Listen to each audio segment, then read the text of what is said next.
میرے والد صاحب رحمۃ اللہ علیہ نے پورا قرآن اس طرح یاد کیا تھا. قرآن شریف سامنے نہیں تھا. ایک نابینا حافظ تھے, ان کے استاد تھے, میرے دادا کے شاگرد تھے, اور یہ دو ہی استاد شاگرد چارپائی پر بیٹھے ہوتے تھے.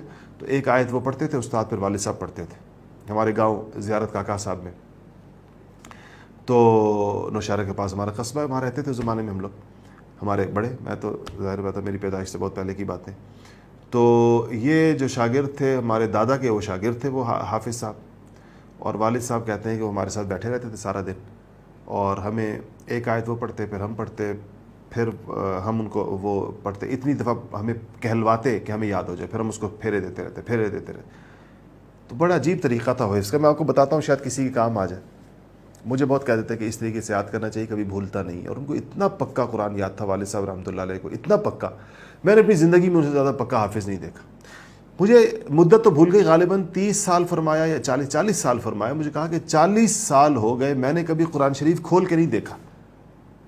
کہیں میں ایسے بھولا نہیں کہ مجھے قرآن کھولنے کی ضرورت پیش آئی ہے, یا قرآن کھول کر. وہ فرماتے تھے کہ میں دل چاہتا ہے میں دیکھ کر تلاوت کروں, لیکن مجھے زبان پہ قرآن شریف اتنا چڑھا ہوا ہے اور اتنا زیادہ رواں ہے کہ جب میں دیکھ کے تلاوت کرنا, دل چاہتا ہے کہ یہ بھی ایک طریقہ ہے تلاوت کا کہ میں کبھی ایک قرآن شریف دیکھ کر پڑھ لوں اس کو. تو فرمایا کہ ناظرہ جس طرح کہتے ہیں ہم جس کو, تو کہا کہ میں شروع کرتا ہوں, لیکن میرے زبان پر قرآن شریف اتنا تیز ہے کہ میں اتنا آگے نکل جاتا ہوں پڑھتے پڑھتے, یاد بھی اتنا پختہ تھا کہ پھر میں ڈھونڈتا رہتا ہوں کہ میں کہاں پڑھ رہا تھا. مجھے قرآن شریف میں وہ جگہ نہیں مل رہی ہوتی. پھر اس کے پر آتا ہوں, پھر 1-1.5 منٹ اپنی آپ نظریں جماتا ہوں صفوں پر, پھر آگے نکل جاتا ہوں. تو وہ کہتے تھے کہ ہم نے جو قرآن یاد کیا وہ اس طرح تھا کہ استاد ہمیں آیت بتاتے تھے. مثلا الف لام میم ذالک الکتاب لا ریب فیہ, آیت بتائی, ہم نے کہا الف لام میم ذالک الکتاب لا ریب فیہ. تو استاد نے کئی دفعہ کہلوائی, اتنی کہلوائی کہ ہماری زبان پر آیت جاری ہو گئی. آیت یا 2-3-4 آیتیں ملا کر سبق جس کو کہنا چاہیے, سبق دے دیا استاد نے اس طرح. وہ کئی آیتیں بھی ہو سکتی ہیں, شروع میں کم ہوتی ہیں, بعد میں بڑھ جاتی ہیں. تو فرماتے تھے اس کے بعد وہ ہمیں کہتے تھے کہ اب تم ان آیتوں کو جب یاد تمہیں ہو گئی, کہلانے زبانی بات چل رہی ہے, تو اس کا مطلب ہے کہ جب یاد ہو گئی, استاد نے یاد کرا دی اپنے سامنے بٹھا کر, کہلوا دی, اب ہم 4-5 آیتیں خود سے پڑھ سکتے ہیں بغیر دیکھے ہوئے. دیکھنے کا تو ویسے ہی سوال نہیں, مصحف ہے ہی نہیں درمیان میں, استاد ویسے ہی نابینا ہے. تو پھر اب استاد کہتے ہیں کہ تسبیح لو اور اس سبق کو جو تم نے چند آیتیں آج لی ہیں اس کو 100 پھیرے دو زبانی. تو کہتے ہیں ہم تسبیح لے کر اس سبق کو جتنی بھی آیتیں ہوتی تھی 100 پھیرے دیتے تھے.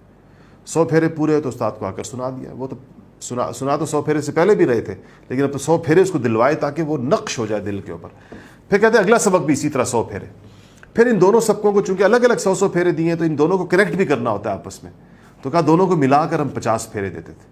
تو آپ سوچیں کہ 100 پھیرے اس کو پڑھ گئے, 100 اگلے سبق کو پڑھ گئے, دونوں کو ملا کر, دونوں سبقوں کو ملا کر 50 دیے, تو گویا ہر سبق کو 150 پھیرا پڑ گیا. اس کے بعد اگلا سبق کو 100 پھیرے دیے, تیسرے سبق کو, چوتھے سبق کو 100 پھیرے دیے, تیسرے اور چوتھے کو ملا کر 50 پھیرے دیے, اور پھر ان چاروں کو ملا کر 25 پھیرے دیے. یہ 4 کا سیٹ بن گیا. ایسے ہی 4 کا اگلا سیٹ بنا دیا, 100 پھر یعنی 4 ہی ہو گئے. 5ویں چھٹے کو 100 ملا کر 50, 7ویں 8ویں کو 100 ملا کر 50, پھر 5ویں چھٹے 7ویں 8ویں کو ملا کر 25, پھر پہلے سے لے کر 8ویں تک ان سب کو ملا کر 13 پھیرے, یعنی ہر دفعہ پھیرے آدھے کر دیتے.